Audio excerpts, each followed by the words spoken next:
Hello, and welcome to the Pricing for the Planet podcast, the podcast that explores the intersection of sustainability and business. Today, it's a very interesting topic because we will talk about a smaller initiative. So, Rachel, you know the drill. We like to start from the end in this podcast. So, what would be the key takeaway you would like the audience to remember from this podcast? Yeah, thank you. Yeah, my key takeaway would be one of our key topics that we always talk about, and I've talked about in my TEDx and others, the me to we, how we work in collaboration, how we work in very different ways. I love that. And I cannot wait to deep dive a little bit more. So maybe for the audience, can you introduce yourself and explain, your experience and what you are working on today? For sure. I'm Rachel Sheila Kan. I've been in the fashion industry for over 2 decades as a designer first, into design management, and then I moved into sustainability the past 10, 15 years. I'm very much self-taught and very much use the experience that I had in product development and design management and project management and applied it then to real application of how we could work sustainability, circularity, and subsequently regenerative systems. We have a consultancy, education system, and an ecosystem, which we'll discuss today for sure. No, perfect. And I'm a big believer of the decentralized system approach. Maybe can you explain what it is and, give concrete example of the application of a decentralized system in the fashion industry? Yeah, I mean, this is very much in its infancy, right? Like for us, it's there's two folds. First fold, the product and the way that we then decentralize what we do in product. And I'm not saying that I'm going to click my fingers and that happens overnight, but yeah, very much looking at relocalizing how we grow things, how we initiate things, and also in circularity, how we recirculize things in locality. So there's that side, but for us, there's also the side of decentralizing economics itself, so that we're looking at not only the West and the way that that is working, but also decentralizing and relocalizing economics so that when we're extracting something from a certain place, both in time, in people's effort, the social sort of side of things, but also the raw materials that are from that area, that they're a value that's created back into that area. So we very much look at that sort of side of things, and it's very much in the early texts before circularity. This was also a space that was mentioned as well. So yeah, for us, it's a twofold thing, like a pragmatic thing in terms of the product, but also in terms of that new economic decentralized approach too. I love it. And there is something that we like to say at Pricing for the Planet. We like to say we are still using 19th century concepts 100%, yeah. because we are still thinking with a linear approach, which is, like we go, we extract, we get resources for free from Mother Earth, and we believe that it's normal, and it's okay to build, big factories to ship raw material from Argentina or from China up to Europe or to Africa, and then do a bunch of things and then reship that back to the original countries, which make no sense. It's But really we like nonsensical. It's like, okay, why would we do that, right? And yeah, no, it's not to make it wrong what we've built already through these years. It's like actually just there is an evolution into new ways of working. No, absolutely. And plus, and we have a big bias because that's our specialty, but we are trying to talk about what we say true pricing, and we are trying actually to highlight the hidden costs and the hidden price of what we consume. And I like to use this example in the US. When you think about Walmart, most of their employees or some of the employees are still relying on food stamps. So when you think about it, it means the US society is paying for the Walmart's employee to afford food. And when you think about, okay, I'm going to Walmart and I'm shopping there, so more or less you have an incentive to continue to pay people, not enough to live, and the society is picking up the tab, which when you put it that way, it makes no sense, but we are so used to that we keep going. Yeah. And don't think there's other ways to try on systems. There's other ways to be, and it doesn't have to be like, oh, it's only capitalism and only communism. There's a multitude of ways you can organize these things, and this is what we found over time. Yeah. And I think the fashion industry is another very interesting industry, because when you think about it, a lot of fashion items are coming from Asia, based on cotton or oil-based material coming from all over the world, mostly driven by Asia and then shipped to Europe. Yeah. And the CO2 emission is very high in this field, and it's hard to explain, because it's not like we don't really need that to survive. So we need to balance, like, yeah, it's great to have fashion items, but is it at the expense of the planet? Should be. It's a big question. Yeah. And the way that we need to actually in reality create circularity and regenerative work is that we have to look at reduction of production, reduction of overproduction, and that's the elephant in the room that we speak about a lot. It's like, well, actually what we need to do is look at the very systems that we're working in, the very way that this business is structured, so that we can think about not only creating that circular process in terms of the product, really important, but also in terms of how that business continues in this new evolution, right? So that's what we do with our work in real circularity, because it's not just about the product, it's about like how that business evolves into this new world. And I suppose we utilize a lot of our smaller businesses or smaller work that we do inside of the ecosystem, which is a collaborative of micro businesses that come together and co-create advantage together. And for them, that might be advantage of positioning. Like, so they've each got autonomous businesses, but they come together and say, make a small brand together, right? And they're then positioning their work in a different way. So we've worked with we've built a company called the Sanja Stories, which is a new circular denim, completely regeneratively grown. All of the actual products is very, very sort of high level in terms of regenerative, sustainable product. But we've actually been starting to showcase all of these different players who would not necessarily have been seen in that same light in the sort of fashion space, much more very the craft space, that kind of thing. So they've actually found it a really great process to showcase their skills and showcase that this is what they need to do and the fit of it, etc., that kind of thing. And it gives them a product to do this. And we also bring in the customer in part of that journey. So we've not made any stock at all, right? So we actually get the customers to be we call them community buyers, right? So they come and pledge the starting price, which is the cost price, of the fabrication and the making. And then, so that's a small price as well. So everyone's like, oh, sustainable fashion is so expensive. I'm like, well, no, actually, per wear it isn't. And indeed, if we work in different ways, we can set these systems so then they can pay over time as well. So it doesn't become an expensive activity, and it becomes an edutainment also. So we're educating those customer buyers to show them really what's happening in that depth of the supply chain and product. So that's a really great example. And the players coming together then share the potential of that brand revenue, right? So instead of being employees or there's a boss and all the margins going to one place, etc., actually we think about really showcasing and highlighting all of those players and sharing the possible benefits of the future.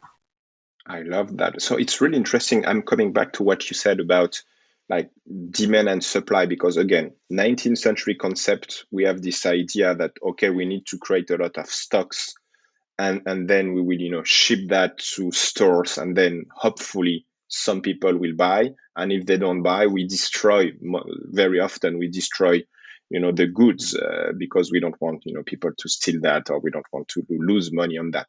I really like the change of mindset to say, no, no, no, we should start from the demand, like from the community. How many people need shoes? How many people need, bags? How many people need shirts? And correct me if I'm mistaken, but that's, so you start from the demand, you Yeah. go to the brand and you say, here is what we need as a community. Let's produce that. Then you can create kind of your pricing based on the demand. You don't need to buy tons of, cotton or tons of leather, because you have no clue, how many people need your product. So you can craft something much more tailor-made to the demands.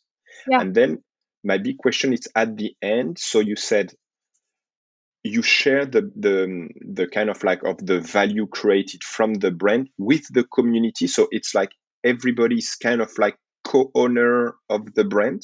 So the actual people who are crafting the brand, yeah, are all co-owners of the brand, right? So instead of being one CEO and everyone sort of gets paid and is happy, or whatever, runs on and whatever, actually they are all integral pieces of the brand, and we want to be like, okay, we're going to share in that over time, right? And we're not doing like millions of pieces at all. It's like, let's do a small run. We're with the first community buying. It's like 200 people.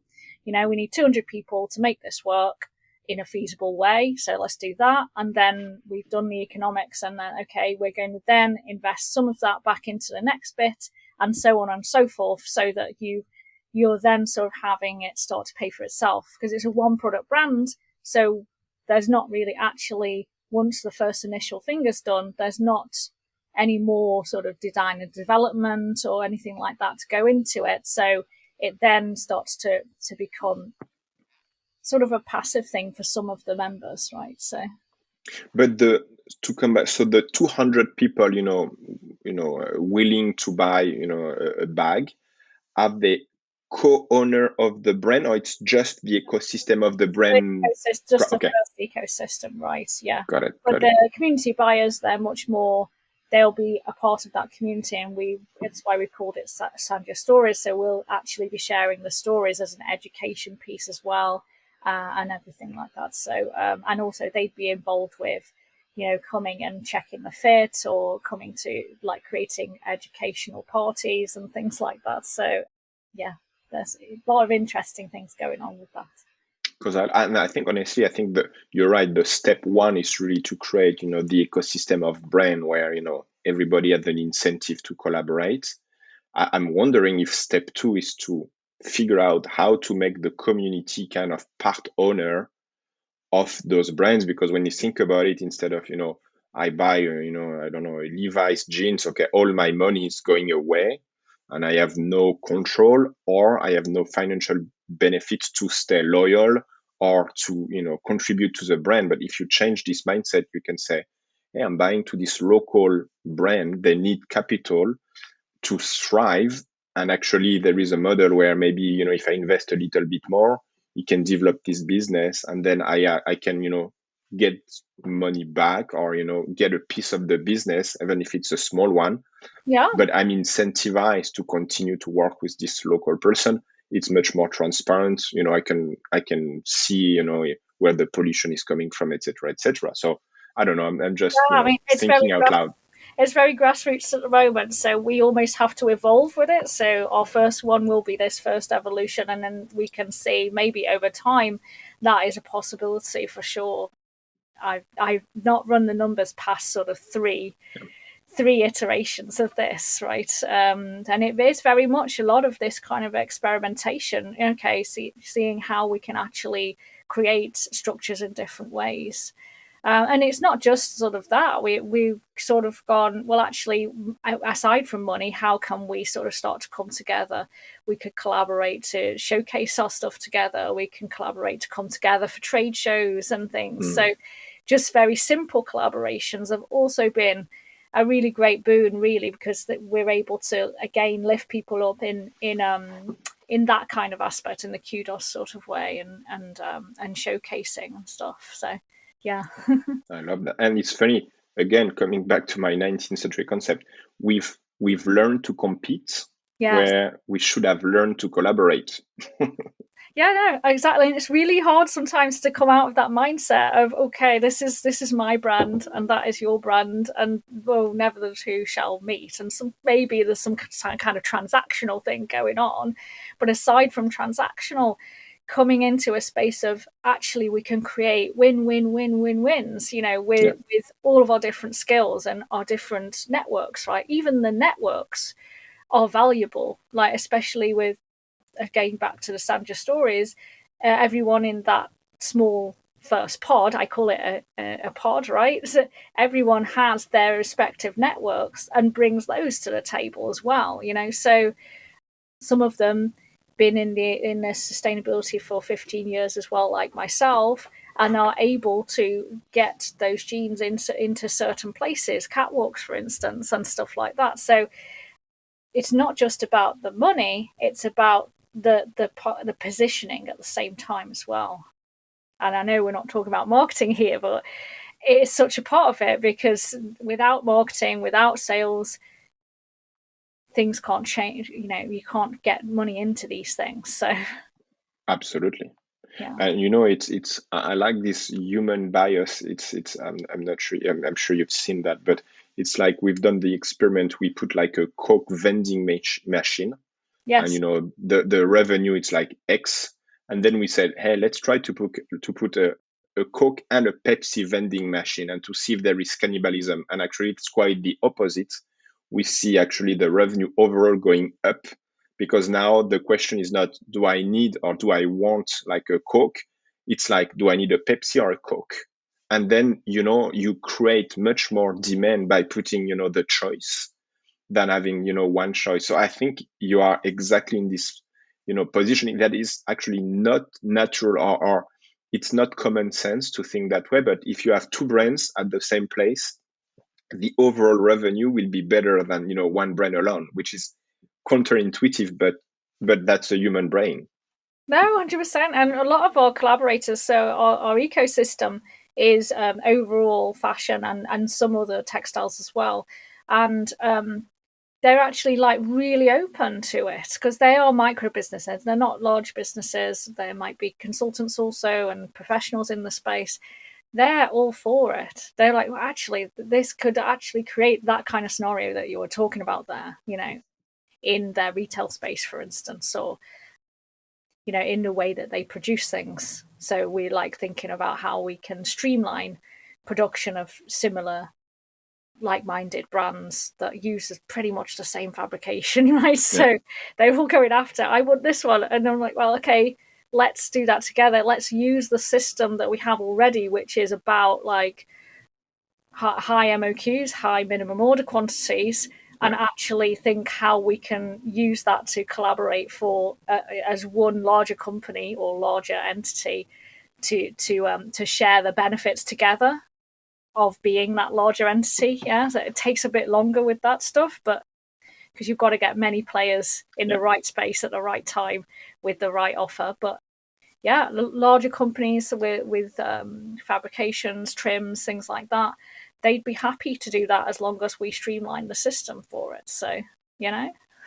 Absolutely. And can you deep dive a little bit more? So what kind of, fashion items are you producing right now? What kind of brand? Where can the audience go to if they want to buy, if they want to, to look at what you are doing? Yeah, I mean, we're very much starting up in some of them. So yeah, if you look at our ecosystem incubator.com, and I'll send you the link to that, we were going to be listing all of the different initiatives that are coming out. Some of them are too early to showcase, but definitely into the denim side of things is our first starting point. And then it would be all of the other micro businesses doing this sort of in the background streamlining in the lingerie space, particularly to start with, which is really exciting because it's very difficult to make sustainable lingerie because it is so tiny. Super, super interesting. And what's kind of what is the different milestones? So, what's the vision? What are you expecting in the next 3, 6 months, a year, 2 years, 5 years from now? That's a really difficult question. You know what?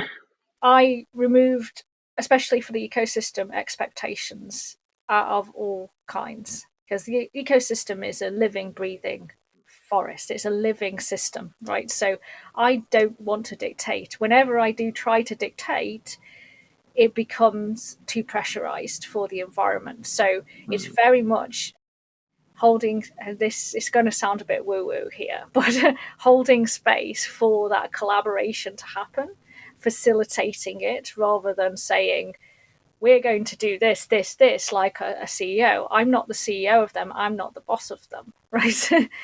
It's very much like a community building process. So we very much let what needs to emerge, and to work with that, right? I'm also not project managing everything either, right? So is to them to go and start to co-create their own projects, co-create their own streamlines, and see where that goes. For the actual incubator, it's about growing members, asking members to come and join us, because the more members, the more streamlines, the more collaborations, the more abundance that's co-created together, right? So there's no like, I need to do this by 2025, or that kind of thing.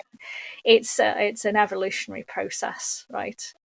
And then the rest of our work, even the work in real circularity that we've done, is a collaboration itself from the incubator. Our first member was Ken, who I work with on real circularity.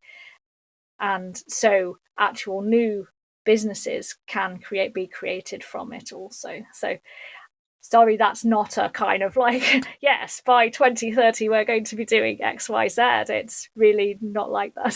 So, No, but I love that, because you see, I applied to myself this, old way of thinking, 19th century concept, what is your long-term plan, short-term plan, what is your KPI? And I'm fully aligned with you about this. We need to treat what human is creating as, like a living ecosystem, like a plant. You don't dictate, the size of a plant. You just, you just help the plant to grow. you nurture it, right? And that's what it's about. And we see Absolutely. it as what I call cathedral thinking. So we're creating this stuff, we're creating these collaborations, the ecosystem, all the work that we're doing, knowing that we might not see it come to fruition. And it's a bit morbid, but it might actually be a ripple that goes past my death, right? But we create it anyway, right? Like Gaudi building his great cathedral, creating his great blueprints, and never actually seeing it in its fruition, right? So, but he created it anyway because of creativity's sake. And we see creativity as being one of the drivers of change for us, right? That we're allowing and supporting with new economics and with the systems and structures that we're thinking of. Even the systems and structures themselves are creative, right? But we're there to nurture that creativity. I love that. I think I will steal with pride your concept of cathedral thinking. I love Yeah, that. it's not mine, right? Actually, that was and in the regenerative, we like to acknowledge like who's given us those concepts before, right? And so, gosh, her name escapes me at the moment, but I will send you her name, right? But it's a concept that's passed down from somewhere else, and knowing that all of this stuff that we've created and living systems thinking and theory from Donella Meadows from the past, who's passed away now, right, Yeah. is not mine to own. It is ours. And going back to the original thing, from me to we, right? Yeah. Yeah. To acknowledge everyone that has inspired us on our journey. And I think that's in the old system what doesn't happen, right? When you've created an innovation, it's kind of my innovation, my IP, da, da, da. But actually it belongs to us as humanity. Absolutely. And maybe so one huge question, I don't want to miss this one because I think this one is critical. What is your advice for anyone willing to replicate what you are doing or interested in starting something around, like decentralized system or applying regenerative concept to their own industry, ecosystem, communities? Gosh, you're welcome to link out to us. We're actually thinking of, we actually have something called ecosystem architects, which is for those that want to come and either create communities like ourselves to work in this regenerative way. It's not it's all set up yet, but we're open to speaking to anyone who wants to do that. I can also give you my book recommendation list with all of the people that have inspired me on the journey, such as Laura Storm and Giles Hutchins, particularly with their book Regenerative Leadership and the work that I did with them. And Jenny Anderson, also in that sort of space of new regenerative systems. So, but I could go on forever. I could keep giving you book lists and people that have inspired on this journey as well. So it took a very long time to read about it, to start to get into all of the depth, and then to start to apply it. Even now, I feel like I'm very early, like in the application phase, because it like changing from one system into another. The Industrial Revolution was not overnight. It was over many, many, many years, right? So, and I think AI will ensure, I think will for sure move some of these things on if the intention is to create these kind of things. And I'm very interested in that part of things as well. So things might be faster these days, but we can't expect to be like, okay, Rachel has all the answers today. that does. I feel like it's an evolutionary process. But I think the good news for the audience is that there is a lot of material around those concepts. So it's not that, dark and obscure. There is No, so you can. this is a 40-year thing that's been hanging around for a long time. From the John Allen Meadows period for sure, and before that, into stuff like Buckminster Fuller. He was thinking about this in the 20s, 30s, 40s, 50s, 60s, 70s. Systems thinking isn't new. Actually, it's just another concept where we can start to work on now, right, with our new technologies that have probably caught up to these kind of ways of creating. Awesome. Rachel, a huge thank you. That was really interesting. If you want to send me, all those materials, I'm happy to put that into the description of this episode. And for the audience, a huge thank you for your interest and your time. If you want to continue the journey with us, you can follow us on www.pricingfortheplanet.com. We have a bi-weekly digest, our own newsletter about all those concepts. I will make sure to share this episode in this newsletter so you won't miss anything from this episode. And I wish everybody a great day.